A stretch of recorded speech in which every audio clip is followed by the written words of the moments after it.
ओम मनोजवं मारुततुल्यवेगं जितेन्द्रियं बुद्धिमतां वरिष्ठं वातात्मजं वानरयूथमुख्यं श्रीरामदूतं शरणं प्रपद्ये। नमस्कार, स्वागत है आपका आचार्य वाणी में। मैं आचार्य डॉक्टर विक्रमादित्य आपके साथ हूं और आज हम आपके समक्ष उपस्थित हैं मंगल के प्रभाव को समझने के लिए। मंगल का जो ग्रहों का योगायोग है बड़ा विशेष बनकर तैयार है। 3 अप्रैल से लेकर 7 जून तक मंगल जो है वो आपके भाग्य में जाकर स्थित है और मंगल जिस राशि में गए हैं, चंद्रमा की जिस राशि में जाकर स्थित हो गए हैं, वहाँ मंगल सबसे कमज़ोर हो जाते हैं। अब भाग्य में बैठा हुआ कमज़ोर ग्रह कमज़ोर हो तो आप समझ सकते हैं कि बने बनाए काम भाग्य के द्वारा ही चलते हैं, क्योंकि शास्त्र भी कई बार इस बात को प्रमाण करता है कर्म बहुत कुछ है लेकिन अंतिम जो स्थिति है वो भाग्य से ही चलती है। भाग्यम फलति सर्वत्र न च विद्या न च पौरुषम, शास्त्र में कई बार इसको नीति वाक्य के अनुसार से भी कहा गया है। कर्म बहुत कुछ है लेकिन भाग्य भी कम नहीं है। हम जिंदगी भर कर्म करते करते, सही रास्ता करते करते कई बार थक जाते हैं, लेकिन भाग्य में कुछ और लिखा होता है। तो भाग्य को सुधारने का रास्ता भी कर्म के थ्रू ही जाता है, लेकिन इस वक्त मंगल ने आपके भाग्य की स्थिति को बड़ा विचित्र बना रखा है। सहयोग की आवश्यकता है, सही रास्ते की आवश्यकता है, और यदि उसको अपना लो तो बहुत सुंदर तरीके से मंगल कर क्या रहे हैं वो समझें। मंगल यदि हम आपकी राशि के दृष्टिकोण से हम बात करें तो आपकी राशि के लग्नेश हैं, आपकी राशि के स्वामी हैं, अष्टम भाव के स्वामी हैं, आपके स्वयं के अंतःकरण के मालिक हैं और वो भाग्य में स्थित है। और भाग्य में चंद्रमा की राशि में विशेष तौर पर जब मंगल जाते हैं तो क्या होता है, कमज़ोर हो जाते हैं, सबसे नीच के हो जाते हैं। और इसमें भी दशंश के जब हो जाते हैं तो परम नीच गति प्राप्त कर लेते हैं, शनि के नक्षत्र में चले जाते हैं। पुनर्वसु, पुष्य, अश्लेषा, इन 3 नक्षत्रों में पुनर्वसु का अंतिम चरण, पुष्य के पूरे 4 चरण और उसके बाद अश्लेषा नक्षत्र के 4 चरण में इस पदार्पण करने के लिए मंगल का योग बनता है। और ऐसे में मंगल जब शनि के नक्षत्र में जाते हैं तो बड़ी स्थिति विचित्र होती है। और भाग्य में जब ऐसे चले जाएं तो क्या होता है, भाग्य बना बनाया काम बिगाड़ सकता है। ऐसे में आवश्यकता होगी कि आप भाग्य को सही करने के लिए भगवान की शरणागति प्राप्त करें। ये नवम भाव ही भाग्य का, भगवान का, धर्म का, देव का भाव है। तो ऐसे में देव कृपा चाहिए।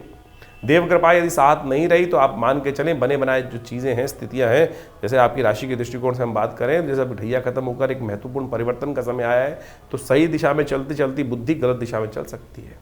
हो क्या गया है, मंगल साहस के स्वामी है, साहस वाले भाव को देख भी रहे हैं और वहाँ पे चलते चलते मंगल जो है चंद्रमा की राशि में, जल तत्व की राशि में चले गए हैं। एक कोयला जो है, अंगारा जो है, वो जल में यदि डूबेगा तो क्या होगा कि जल उसको वाष्पीकरण करेगा, जल जो अंगारा है वो जल को सुखाने का प्रयास करेगा। ये द्वंद्वात्मक स्थिति जो चल रही है ये भाग्य में क्या हो रहा है, बने बनाए खेल को बिगाड़ सकती है। ऐसे में शरणागति चाहिए। ऐसे में समझने की आवश्यकता है कि मंगल है कौन। जब तक मूल तत्व नहीं समझेंगे कि मंगल का जन्म कैसे हुआ। अभी कुछ दिन पहले 1 अप्रैल को मंगल का जन्म दिवस था और हमने विवेकानंद योगाश्रम में उस दिन मंगल का दिव्य उपाय करवाया। सब लोगों से बैठकर हनुमान जी के विशेष उपाय करने का प्रयास किया, मंगल के विशेष उपाय करने का प्रयास करें। अंगारकी चतुर्थी मंगल का जन्म दिवस माना जाता है। शास्त्र के दृष्टिकोण से इसके ऊपर अद्भुत कथा विभिन्न ग्रंथों में, पुराणों में आई है, वो हम भी वर्णित करेंगे, समझाएंगे आपको। तो ऐसे में कोशिश ये करें शिव की शरणागति प्राप्त करने का प्रयास करें, हनुमान जी की शरणागति प्राप्त करने का प्रयास करें। हनुमान जी भी शिव के अंश ही हैं, तो हनुमान चालीसा का पाठ। भाग्य जगाना चाहते हो तो इस वक्त हनुमान जी को पूरी तरह से प्रसन्न करने का प्रयास करो और ऐसे में कोशिश करो हर मंगलवार हनुमान जी के मंदिर में जाकर विशेष तौर पर या तो सुंदरकांड का पाठ या हनुमान जी को चोला अवश्य चढ़ाओ, हनुमान जी को पीपल के पत्ते की माला अवश्य चढ़ाने का प्रयास करो। जब मंगल परम नीच गति में चल रहा हो, जब मंगल विशेष तौर पर जो पुष्य नक्षत्र में चल रहे हो, उस दौरान तो एक बात ध्यान रखना कि मंगलवार और शनिवार को हनुमान जी को पीपल के पत्तों की माला अर्पित कर देना। ये छोटा सा उपाय है। वैसे विवेकानंद योगाश्रम में हमने ब्रह्मरा पीठ में इस बार हमने कई सारे कार्यक्रम रखे हैं, क्योंकि ये जो समय है, ये पूरा का पूरा जो समय है विशेष तौर पर बुढ़वा मंगल का समय भी रहेगा और इस पूरे महीने में विशेष तौर पर जितने मंगल पड़ेंगे हम उन सब पर हनुमान जी का सुंदर पाठ, हनुमान चालीसा का पाठ, हनुमान जी के लिए भंडारा, सवा मनी का भोग, ये सब लगाने का प्रयास करेंगे। आपकी वृश्चिक राशि वालों के लिए तो भाग्य को जगाने के लिए सबसे सुंदर रास्ता है। जितनी हनुमान जी की शरणागति प्राप्त करोगे उतना बढ़िया हनुमान जी की कृपा से, शिव की कृपा से आपके भाग्य से रास्ते बनते दिखाई देंगे। नहीं तो ये जो भाग्य में बैठे हुए ग्रह जो हैं, मंगल जो हैं, वो बने बनाए काम को स्लो कर सकते हैं। बहुत सारी बड़ी मुश्किल से शनि महाराज के जो परिवर्तन हुआ है और वो महत्वपूर्ण परिवर्तन की तरफ जाके योग बनाया है, तो ऐसे में कोशिशें करें, इसके सही लाभ को लेने का प्रयास करें, मंगल की स्थिति को समझें। देखिए, उपाय बड़े सरल होने चाहिए। आमतौर पर समस्या क्या है कि कुछ लोग बहुत क्लिष्ट उपाय, बहुत महंगे उपाय बताने का प्रयास करते हैं। देखिए, शास्त्र में, अध्यात्म में, भारतीय संस्कृति में बड़ी सरलता से रास्ते बताए गए हैं। एक व्यक्ति एक किसी महात्मा के पास गया, उसको घर जाना था, बहुत समस्याएं चल रही थी। कथा को मैं छोटे रूप में समझाने का प्रयास करूंगा, बहुत लंबी कथा नहीं सुनाऊंगा, छोटे से सार रूप में समझने का प्रयास करें। बड़ी सरलता से उस कथा को यदि हम समझ लें तो जीवन के कष्टों को दूर कर सकते हैं। एक महात्मा के पास गया, महात्मा जी, जीवन में संकट है, रास्ते में जाना है मुझे, मेरा गांव उस तरफ है और रास्ते में पानी चढ़ा हुआ है, नदी में पानी चढ़ा हुआ है और मैं पार नहीं कर सकता। बाबा ने कहा, आध्यात्मिक दृष्टिकोण, चिंता मत करो, मैं आपको एक उपाय बताता हूँ। एक बाबा जी ने एक कुछ मंत्र उसको लिखा और एक कागज के लिखकर भोजपत्र में उसको हाथ में दे दिया। बोलो, इसको अपने मुट्ठी में रख ले और जैसे ही जैसे बस केवल भगवान का स्मरण कर कर इसको लेके चलता चला जा, पानी तेरा हटता चला जाएगा। उसने उसको रास्ते में देखा तो वो चमत्कार था कि जहाँ जहाँ वो लेके जा रहा था वो पानी हटता चला जा रहा था और वो भागता चला जा रहा था। उत्कंठा हुई रास्ते में देखते देखते, कह रहे ऐसा क्या बाबा जी ने दे दिया है। उसने पर्ची खोली, उसमें राम नाम लिखा था। अरे, राम नाम लिखा है। इतना सा देखा और देखता क्या है कि वो पानी वापस उसकी तरफ भागता चला आ रहा है। भागा वापस, अरे डूब जाऊंगा, और महात्मा के पास वापस पहुंचा। महात्मा की शरणागति प्राप्त की। महाराज, आपने कहा था देखना, मैंने देख लिया। बाबा ने कहा, कोई बात नहीं, चिंता मत कर, मैं दोबारा कुछ बना के देता हूँ। बाबा ने फिर एक उपाय दिया और हाथ में कहा, बस इसको लेके जा, अब चिंता मत करियो, बस लेके चला जा। और उसके बाद वो फिर वही गया पूरा पार करते हुए। अब तो उसको एक बार एक्सपीरियंस कर चुका था। उसने बाबा की बात को पूरी तरह अक्षर से अक्षर माना और उसके बाद उस रास्ते को पार कर लिया। पानी घटा और वो पार कर गया बिना किसी द्वंद्व के कारण से। घर पहुंचा, घर पहुंच के फिर खोलता है हाथ को, पुड़िया को, उत्कंठा, क्योंकि हम भी ऐसे हैं हठधर्मी जो हैं, जो ना तो विश्वास करते किसी बात पर। उसने फिर खोल के देखा और उसमें लिखा वही राम नाम। इस संसार को पार करने के लिए राम नाम ही तो है। उपाय यही है, जो उल्टा जपो, सीधा जपो, वही पार कर जाएगा। उल्टा जप के वाल्मीकि बड़े ज्ञानी बन गए। तो सोचो, ये स्थिति थी। लेकिन हमें भी क्या होता है, हमारे को बड़े बड़े पैसे खर्च करके उल्टे सीधे कार्य कर कर तभी हमको मजा आता है। अरे सीधी तरीके से हमने आपके इन ग्रहों को बदलने के लिए सीधा साधा रास्ता बता रहे हैं ना, आप सीधी तरह से उस पर विश्वास करके चलने का प्रयास तो करो। ये सीधे साधे उपाय ही, बिना किसी कारण, बिना किसी खर्चे के उपाय, हमको हमारे गुरुदेव सिखाते थे कि भाई ऐसा उपाय मत बताओ कि जिसमें हजारों रुपए खर्च होते, क्या होगा उस उपाय को खर्च करके। सीधे तरीके से आप इन सरल उपायों को जो हम इस चैनल के माध्यम से आपके समक्ष रखते हैं, आपकी राशि के दृष्टिकोण से हम बताते हैं, वही करने का प्रयास कीजिए ना, तो आपके जीवन के कष्ट दूर होंगे। आज की तारीख में आप किसी भी जन्म पत्री को दिखाने जाते हैं, कहीं भी जब बात करते हैं, देखिए बाबाओं ने क्या होकर, कितनी मालाएं, कितने कंठ पहनकर, पता नहीं क्या क्या स्थिति, बाह्य आवरण कैसा बना रखा है। वो एक मिसमरिज्म क्रिएट करने का प्रयास किया जाता है। बहुत अध्यात्म बहुत सरल है और ज्योतिष बिना अध्यात्म के नहीं हो सकता। अध्यात्म के दृष्टिकोण से समझने का प्रयास करें तो आपकी राशि में जो ग्रहों का योग है, मंगल क्या खेल करने वाले, मंगल है कौन, इसके विश्वास जगाने के लिए हम पूरा एक रास्ता आपको बताने का प्रयास कर रहे हैं। समझेंगे तो हमारा विश्वास है आपके कष्टों को दूर करने का रास्ता आप अवश्य बना पाओगे। अब सवाल ये उठता है कि मंगल है कौन। भारतीय सनातन संस्कृति में हमारे वेद इत्यादि, उपनिषद इत्यादि ग्रंथों के अंदर हर चीज़ की उत्पत्ति और उत्पत्ति का कारण, हर चीज़ उपस्थित की गई है। और उन मूलभूत सिद्धांतों को, कथाओं को हम समझकर वास्तविक तौर पर उनका प्रभाव किस प्रकार का जीवन में होगा वो हम समझ सकते हैं। जैसे चंद्रमा कहाँ से उत्पन्न हुए, सूर्य कहाँ से उत्पन्न हुए, किस प्रकार से उत्पन्न हुए, क्या उनकी कथा है, इसके साथ साथ स्वभाव क्या है, किस प्रकार के योगायोग जो ज्योतिष के दृष्टिकोण से हमें दिखाई देते हैं वो बनेंगे, क्या होंगे, किस प्रकार के करेंगे। तो वीरभद्र की उत्पत्ति की कथा भी बड़ी विचित्र है। जो मंगल वीरभद्र ही है वास्तविक तौर पर, शिव के गण हैं।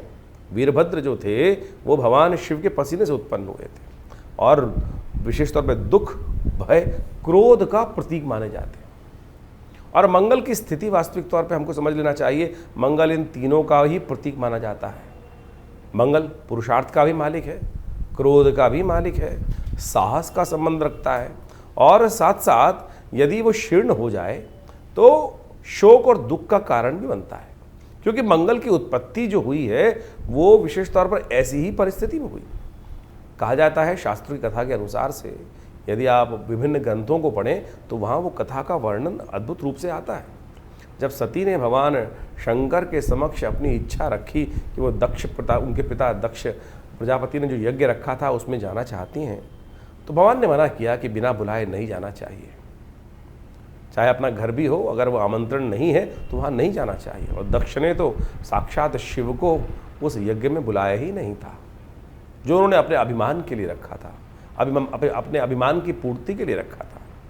और ऐसे मूड बहुत हैं जो इस संसार में अपने अभिमान की पूर्ति के लिए सत्य को समझ नहीं पाते हैं, सत्य का परित्याग कर देते हैं। दक्ष ने यही धृष्टता करी।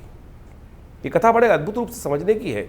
जब भगवान शिव को नहीं बुलाया गया तो पार्वती जी वहाँ जाती हैं, देखती हैं आकाश मंडल में बड़े बड़े विमान दक्ष के यहाँ जा रहे हैं, समस्त देवता इत्यादि सब वहाँ उस यज्ञ में आमंत्रित थे। तो उनको बड़ा दुख होता है कि मेरे पिता ने मेरे पति को बुलाया नहीं। भगवान शिव के समक्ष जाकर प्रार्थना करती हैं, भगवान शिव मना भी करते हैं, लेकिन वो कहते हैं मेरे पिता का घर है, मुझे जाना चाहिए, मुझे जाना तो चाहिए ही चाहिए। लेकिन मन में तो कुछ और भाव था सती के, ये संसार को उदाहरण देना था। जब वो जाती हैं यज्ञ के अंदर और वहाँ देखती हैं कि सब लोग विद्यमान हैं, लेकिन जो पिता के द्वारा स्थान जो है वो शिव का रिक्त रखा गया है और उस यज्ञ में शिव को स्थान नहीं दिया गया है, तो वो अपने आप को उस यज्ञ के कुंड में समर्पित कर देती है। और ये सूचना जैसे ही भगवान शिव तक पहुंचती हैं, क्रोध आवेश के कारण, शोक के कारण से उनका जो पसीना है पृथ्वी पर गिरता है, कहा जाता है उसी से वीरभद्र की उत्पत्ति हुई। और वीरभद्र ने जाकर उस यज्ञ क्या था, वो वास्तविक तौर पे अधर्म का प्रतीक ही वो हो गया था। अहंकार की पूर्ति के लिए उस यज्ञ को दक्ष ने रखा था। वो यज्ञ का विध्वंस होना इसलिए आवश्यक था क्योंकि वो अहंकार की पूर्ति के लिए किया जा रहा था। अहंकार यज्ञ के द्वारा नहीं पूरा हो सकता। और दक्ष के उस यज्ञ को वीरभद्र ने जाकर संहार किया और जो उसके बाद दक्ष का सिर तक काट दिया गया उस अपराध के कारण से। और जब भगवती का शरीर वहाँ लेके जाते हैं वीरभद्र, तो शिव वीरभद्र को आकाश मंडल में स्थित कर देते हैं और वही धरती जो से उत्पन्न हुए जो वीरभद्र थे भगवान शिव के पसीने से, क्रोध के प्रतीक माने जाते हैं और विभिन्न आयुधों से अलंकृत हैं और संहार करने वाले हैं, अहंकार का संहार करने वाले। ये वीरभद्र की कथा है। और कहा जाता है कि ये संयोग जब बनता है, विशेष तौर पर जब मंगल और चतुर्थी का संयोग बन जाता है, उसी दिन वीरभद्र जयंती मानी जाती है, मंगल की जयंती मानी जाती है। और भगवान शिव के आशीर्वाद से वो आकाश मंडल में उस दिन से स्थिर है, धरती पुत्र माने जाते हैं। इनका एक गायत्री के रूप में भी मंत्र आता है, अंगारकाय विद्महे धरती पुत्राय धीमहि तन्नो भौमः प्रचोदयात्। इस प्रकार से उनकी गायत्री आती है और इसका स्तवन कर लेने से कहा जाता है कि मंगल के बहुत सारे दोष शांत हो जाते हैं। तो ये वीरभद्र जो हैं, जो वास्तविक तौर पर मंगल के रूप में आकाश मंडल में स्थित है, उनका स्वभाव आपने समझा। और इस वक्त जो ग्रहों का परिवर्तन का योग बना है, मंगल जो है कर्क राशि में जा रहे हैं। मंगल एक अग्नि तत्व की राशि के मालिक माने जाते हैं और अग्नि तत्व की राशि के होते हुए वो जल तत्व की राशि में, कर्क राशि जल तत्व की राशि, जल तत्व के होते हुए जब अग्नि, और विशेष तौर पे आप समझें कि जल तत्व के साथ जाके बैठेगी तो क्या होगा, वाष्पीकरण होगा, उड़ेगा, वो वाष्पीकरण होगा, मंगल निस्तेज हो जाएंगे, दुस्साहस करने के योग बन जाते हैं। विश्व में जब भी मंगल कर्क राशि में आते हैं, आप सत्य मान लें, जो दुस्साहस करने वाली प्रवृत्ति है संसार में बढ़ जाती है। और उन दिनों विशेष तौर पर यदि आप एनालाइज करके देखें, हमने इस बात को बहुत अच्छे से एनालाइज करके देखा, यहाँ तक कि जो गलत तरफ जाने का रुझान है वो बढ़ जाता है। और तो और दुस्साहस करते हुए लोग, कई बार ऐसा देखा जाता है कि विशेष तौर पर आत्मदाह करने वाली, आत्महत्या वाली बातें, जो मेंटली लोग थोड़े वीक होते हैं, ऐसी समस्याएं उस समय बढ़ जाती हैं। नशे की स्थितियां वाला काम बहुत ज़्यादा बढ़ जाता है। मंगल जो है साहस का प्रतीक है, और जब मंगल साहस जब है वो निस्तेज, कर्क राशि में जाके वो निस्तेज हो जाते हैं, नीच के बोले जाते हैं, और ऐसे में वो 3 नक्षत्रों को पार करते हैं। 3 नक्षत्रों की स्थिति में जाते हैं, पुनर्वसु, पुष्य और अश्लेषा। पुनर्वसु के अंतिम चरण में। और पुष्य नक्षत्र जो शनि का नक्षत्र है वो इसलिए भयावह माना जाता है, मंगल को सबसे कमज़ोर माना जाता है। एक तो वो शनि के नक्षत्र में चले जाते हैं, पुष्य के चारों चरण उसी में पार करते हैं। उसके बाद अश्लेषा नक्षत्र में भी वो विहार करते हैं। तो ये जो नक्षत्र हैं इनमें सबसे भयावह स्थिति मंगल की तब होती है जब वो पुष्य नक्षत्र में जाते हैं। ऐसे में मंगल को शांत करने के लिए अनेक अनेक उपाय शास्त्र में वर्णित हैं, और उन सब उपायों को कर कर आप अपने कष्टों को दूर करने के सुंदर योग बना सकते हैं। जो हमने आपको उपाय बताए भी बहुत सारे, उसके अंतर्गत यदि एक और श्रेष्ठ उपाय आप करने का प्रयास करें, शिव ही तो मंगल हैं, शिव के गण ही तो वो वीरभद्र थे, और वही तो शिव से ही तो वास्तविक तौर पर उनका शिव की आराधना कर कर यदि मंगलवार के मंगलवार गुड़ के जल से, मीठे जल से या गन्ने के रस से भगवान शिव का अभिषेक कर लिया जाए, ओम नमः शिवाय इस मंत्र का स्तवन करते हुए, मंगल की गायत्री का पाठ करते हुए, तो कहा जाता है कि मंगल के बहुत सारे नेगेटिव प्रभाव दूर होने के रास्ते आपको प्राप्त होंगे। तो ये बात आपको सैद्धांतिक तौर पे समझते हुए कार्य करने का प्रयास करना चाहिए। इससे आपके जीवन के बहुत सारे कष्टों को दूर करने का रास्ता आपको प्राप्त होगा, ग्रह नक्षत्रों में परिवर्तन का रास्ता आपको प्राप्त होगा। इसके साथ साथ आपको ये भी समझना चाहिए कि हम हर चीज़ को राशि के दृष्टिकोण से विभाजित करने का प्रयास करते हैं। अब हमको इस चैनल के माध्यम से आपके समक्ष गोचर की व्यवस्था समझानी है, लेकिन ये गोचर की व्यवस्थाएं जो हैं वो तो एक सार्वभौमिक रूप में है। आप ये समझें कि जिन दिनों ये मंगल जिस प्रकार की स्थिति में रहते हैं, इस बार तो वैसे ही जो वर्ष चल रहा है संवत 2082 आरंभ हुआ है, सूर्य का वर्ष है, ऐसे में मंगल का स्थिति में इस प्रकार से आना जो करीब करीब 3 अप्रैल से लेकर 7 जून तक ये स्थिति मंगल की रहेगी, और इसमें विभिन्न नक्षत्रों में मंगल का प्रवेश होगा। जैसे हमने आपको बताया, इन सब में अलग अलग प्रभाव मंगल, हम समय समय पर उस बारे में आपको अवगत कराते रहेंगे। लेकिन अग्निकांड, दुस्साहसपूर्ण कार्य, विश्व में को अशांत करने के लिए जो नेगेटिव सोच वाले लोग हैं वो दुस्साहस करने का कार्य कर सकते हैं। आतंकवादी घटनाएं, आमतौर पर जब भी मंगल इस प्रकार की स्थिति में आता है, कर्क राशि में आता है, तो दुस्साहसपूर्ण कार्य सामने आ गए। देखिए, मंगल प्रतीक है साहस का, साहस आएगा तो मंगल को सेनापति कहा जाता है ज्योतिष के दृष्टिकोण से। जब मंगल सेनापति में पूर्ण ताकत में होगा तो सामने आकर व्यक्ति लड़ेगा, सामने आकर वो साहस करने का प्रयास करेगा। लेकिन जब मंगल क्षीण हो जाता है तो दुस्साहस, गलत कार्य, निकृष्ट कार्य करने की तरफ गलत मानसिकता के लोग ज़्यादा प्रेरित हो जाते हैं। आतंकवादी घटनाएं, जो बम विस्फोट इत्यादि की घटनाएं ज़्यादा विशेष तौर पर घटने के कार्य करते हैं, जिनको नीचता वाले कार्य कहा जाता है, यानी गलत तरफ ताकत लगाकर कार्य करने की तरफ, निकृष्ट कार्य करने की तरफ मनोवृत्ति लोगों की बदलती चली जाती है। नुकसान पहुंचाने का कार्य, मानवता को नुकसान पहुंचाने का कार्य ऐसे में निकृष्ट मानसिकता के लोग ज़्यादा करते दिखाई देंगे। शांत होकर आपको समझने का प्रयास करना है, आपको अपने जीवन की रक्षा करने का प्रयास करना चाहिए। ज्योतिष में ग्रह योग की गणनाएं जो हैं वो विशेष तौर पर बड़े वृहद रूप से बताई जाती हैं, और इस वक्त विभिन्न राशियों के अनुसार से अलग अलग प्रभाव तो समझ लेना चाहिए। तो हम हर राशि के अनुसार से आपको आपकी राशि के अनुसार से ये बात तो बता ही रहे हैं, लेकिन फिर भी आपकी ग्रह गणना तो अलग होगी, ये बात भी आपको समझ में आती है। राशि के दृष्टिकोण से गोचर का प्रभाव तो समझ में आ जाएगा, लेकिन मूलभूत कुंडली के अंदर जो ग्रहों का योगायोग बना है वो कितनी ताकत में है। हाँ, अगर आपकी कुंडली में वैसे ही कहीं ना कहीं नीच के बैठे हुए हैं मंगल और गलत अवस्था में, अस्त अवस्था में है, तो ये आपके लिए समय भयावह हो सकता है। और वहीं अगर आपकी कुंडली में मंगल पूर्ण ताकत में है, मंगल की दशाएं अच्छी चल रही हैं, नवांश में मंगल शुद्ध होकर बैठा है, तो आपके लिए इतना गलत का समय नहीं होगा जितना ओवरऑल दिखाई देता है। तो ऐसे में आप अपनी जन्मपत्री को समय समय पर अच्छे से चेक कराते रहें, पूछते रहें, गणनाएं जानते रहें। जैसे हम कहा जाता है ना कि आज की तारीख में मॉडर्न ज़माने में कहा जाता है कि डॉक्टर साहब के पास जाकर समय करीब 6 महीने में कम से कम एक बार अपने ब्लड टेस्ट और पूरी संपूर्ण रूप से कंसल्टेशन ले लेनी चाहिए। तो उसी प्रकार से ज्योतिष भी एक ऐसी चीज़ है कि एक ऐसा आईना है कि जो आपके भविष्य को में क्या कुछ होने की योग हैं, किस प्रकार के योगायोग बनने वाले हैं, उस सब संबंध में आपको अवगत करा सकता है। और लोग सही समय में समझ लें कि हमारा समय कैसे चल रहा है। जैसे हम आपको बताते हैं कि भाई इस वक्त गोचर में ये 7.5 का योग चल रहा है, किसी राशि में ये समय ये चल रहा है, ये चल रहा है, ऐसा चल रहा है, तो क्या होता है, लोग उससे पहले सावधान हो जाते हैं। और सावधानी यदि रहेगी तो दुर्घटना कम घटेगी, और सावधानी हटी तो आपने बोर्ड पे देखा हुआ लिखा हुआ, सावधानी हटी दुर्घटना घटी। तो यही बात है, इसके अनेक उपाय शास्त्र में वर्णित हैं जो हमने बड़े सरल रूप में आपके समक्ष रखने का प्रयास किया है। बहुत सारे लोग कहते हैं कि ज्योतिष डराते हैं। ज्योतिष डराने का विषय नहीं है, ज्योतिष अवगत कराने का विषय है।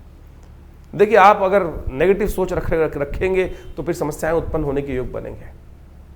आप कोई बीमारी है तो अब ऐसे तो एक समझें कि जैसे मान के चले हर कोने पर कहीं ना कहीं किसी ना किसी बीमारी के वायरस फैले हुए हैं। कई लोग बहुत डरते हैं। आप मान के चलें कि भैया नहीं वहाँ तो हाइजीन नहीं होगा, ये नहीं होगा, वो नहीं होगा। कुछ लोग होते हैं एकदम उत्साह के सारे, नहीं मेरी इम्यूनिटी इतनी स्ट्रांग है, मैं तो बिल्कुल ठीक ठाक होकर निकल जाऊँगा।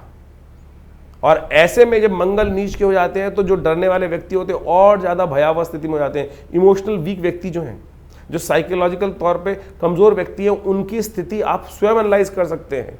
जिनकी कुंडली में चंद्रमा बहुत नीच के होकर बैठे हुए हैं, कुंडली के अंदर चंद्रमा जो नीच के होकर बैठे हैं या शीर्णस्थ अवस्था में या मंगल शीर्णस्थ अवस्था में, उनकी मनोदिशा आपको देखने को मिल सकती है कि किस प्रकार से वो और ज़्यादा नेगेटिव हो सकते हैं। कोरोना काल आया, बहुत सारे लोगों ने बाहर निकल कर कार्य किया और बहुत सारे लोग जो डर के बैठे रहे, बहुत सारे लोग को इन्फेक्शन हुआ भी, लेकिन अपनी यदि उनकी इम्यूनिटी अच्छी थी तो बच के आ भी गए, और जिनकी इम्यूनिटी वीक थी वो बेचारे क्षय को प्राप्त हो गए।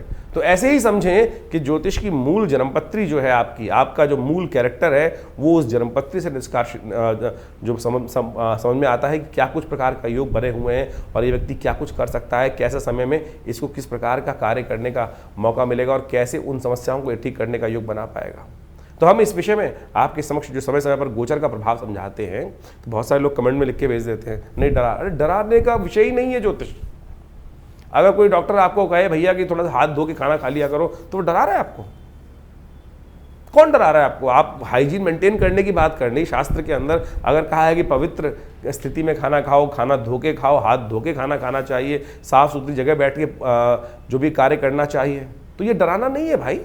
उसमें कहे जी इन्फेक्शन हो जाएगा, और लोग तथाकथित तौर पर कैसे ले लेते हैं इस स्थिति को, तो आप समझें कि जिनकी मानसिकता जो हमको, एक बात समझे, पुरानी कहावत है, जाकी रही भावना जैसी। अगर कोई ऐसे ग्रहों के प्रभाव को समझकर भावना डर रहा है तो उसकी भावना ही डरपोक है। आप उसकी भावना ही डरपोक है। अगर कोई व्यक्ति आपको अच्छी बात समझाने का प्रयास कर रहा है कि भाई ये स्थिति है, इसको ठीक से समझा लो, आपके माता पिता बुजुर्ग जो आपसे अच्छी भावना रखते हैं वो हमेशा आपके लिए जो है, जिनका आपके बारे में दिल थोड़ा दुखता रहता है, अरे सावधान रखना चाहिए बच्चे को, दर्द ना हो जाए, चोट ना लग जाए, तो मन में ये भाव रहता है, प्रेम के साथ ऐसा भाव होता है। और उसको जब हम थोड़े से हमारे बुजुर्गों से हम बहस कर लेते हैं, नहीं आप तो फालतू में डरते रहते हो, और डरते नहीं, वो प्रेम है, वो प्रेम है, स्नेह है। वो वास्तविक तौर पर ये बात हमको समझनी चाहिए, बाद में समझ में आती हैं ये बातें। इसलिए कोशिश ये करें, जो ज्योतिष के विषय हमने आपके समक्ष रखे हैं वो वास्तविक तौर पर वैज्ञानिक तथ्यों पर आधारित है। इन कथाओं को हम इसीलिए यहाँ डालते हैं, समझाने का प्रयास करते हैं कि ज्योतिष कपोल कल्पित गणनाओं पे नहीं चलती, प्रत्यक्ष प्रभाव से। नासा जैसे ऑर्गेनाइजेशंस, विश्व के आज बहुत रेप्यूटेड जो ऑर्गेनाइजेशंस हैं, वो भी हमारी गणनाओं को समझते हैं और हमारी गणनाओं के अनुसार से सोचे कितना सुंदर संस्कृति रही होगी। लेकिन कुछ है मूड जो आपके साथ उपहास करते होंगे, अपनी संस्कृति का उपहास करने का प्रयास करते हैं। तो हमारा आपसे अनुरोध है, हमारा आपके समक्ष एक विशेष तौर पर बात रखने का तरीका है, कोशिश ये करें इन गणनाओं को हल्के में ना लिया करें। हम आपके साथ समय समय पर जुड़े रहते हैं, और दिल्ली में हमारा ये संस्थान जो विवेकानंद योगाश्रम है, पिछले करीब 60-70 सालों से आप सबके लिए कार्य कर रहा है, आध्यात्मिक क्षेत्र में कार्य कर रहा है, और बहुत सारे यज्ञ इत्यादि समय समय पर चलते ही रहते हैं आश्रम में। आप सब उस यज्ञ इत्यादि में सम्मिलित हो सकते हैं। अभी हमने इस ये ग्रहों के परिवर्तन से पहले मंगल की अंगारक चतुर्थी पड़ी, और उस दिन बड़े 1 अप्रैल को बड़ा सुंदर दुर्गा सप्तशती का यज्ञ चल ही रहा था। उसमें भी सब लोगों को ने आके भाग लिया, अपने नाम से यज्ञ कराए, उसके साथ साथ और उस दिन सुंदरकांड का पाठ भी किया। तो इस मंगल के नेगेटिव प्रभाव को दूर करने के लिए जितने मंगल पढ़ें उसमें अवश्य सुंदरकांड का पाठ अवश्य करने का प्रयास करें, और आपकी श्रद्धा के साथ भगवती कृपा से आपके कष्ट दूर होने के योग बनेंगे। ऐसे में बुढ़वा मंगल भी पढ़ेंगे, और हम विवेकानंद योगाश्रम में व्यवस्था बना रहे हैं कि लगातार जितने भी मंगल इसमें पढ़ें, उसके लिए मंगल ग्रह की शांति करने के लिए, आपके ग्रहों को दोषों को दूर करने के लिए वहाँ लगातार यज्ञ इत्यादि के बहुत सारे कार्यक्रम रहेंगे। नंबर्स आपके सामने स्क्रीन पर चलते रहते हैं, और हम आपको समय समय पर आपके राशिफल के अनुसार से अवगत भी कराते रहते हैं। तो आप भी अपने उस कार्य को करने के लिए स्वयं पधार सकते हैं। विवेकानंद योगाश्रम में ये व्यवस्था है कि आप खुद आकर पूजा कर सकते हैं। बहुत सारी संस्थाओं में ऐसा होता है पूजा हो रही नहीं हो रही पता नहीं चल रहा है। हम उस व्यवस्था को आपके साथ जोड़ते हैं। हर रविवार को अभी और इन दिनों जहाँ जब ये स्थिति रहेगी, मंगल ऐसी खराब स्थिति में रहेंगे, तो आश्रम पर सुंदरकांड की सुंदर व्यवस्था हमने लगातार रखने का प्रयास किया है। आप भी अपने नाम गोत्र को आश्रम पर भेजकर अपने स्थान को आरक्षित कर यदि खुद बैठना चाहें तो आपका स्वागत है। इन समस्त कार्यक्रमों में जो समय समय पर रहेंगे आप उसमें बैठकर अपने ग्रहों का उपचार बहुत सुंदर तरीके से कर सकते हैं। और शास्त्री माने हमारे यहाँ जो यज्ञ की व्यवस्था है ना, वो सबसे सुदृढ़ व्यवस्था है। आप समझे, शास्त्र के अंदर 3 विधियां बताई गई हैं, मंत्र जप, स्नान और दान। और दान हम जब भी कर रहे हैं और किसी गलत व्यक्ति को दान कर दिया तो दान का लाभ की जगह नुकसान हो जाएगा। यज्ञ जो है वो भगवान के नाम पर आहुति जो अर्पित करते हैं वो सीधी भगवान को ही प्राप्त होती है, उससे श्रेष्ठ कोई चीज। इसीलिए कहा गया है शास्त्र में, यज्ञो वै श्रेष्ठतम कर्म। तो आप श्रद्धा के साथ इन समस्त रीतियों को समझते हुए अपने जो हमारी पद्धति रही है, भारतीय संस्कृति की सनातन पद्धति रही है, उसके साथ जुड़े रहें। और हमारा विश्वास है कि इन समस्त कष्टों से निवारण करने के लिए, ग्रहजनों के प्रभाव को अपने लिए शुभ बनाने के लिए यदि आप इन समस्त शुभ कर्मों के साथ जुड़े रहेंगे तो लाभ ही होगा, कष्ट दूर ही होंगे और जीवन आनंद से व्यतीत होगा।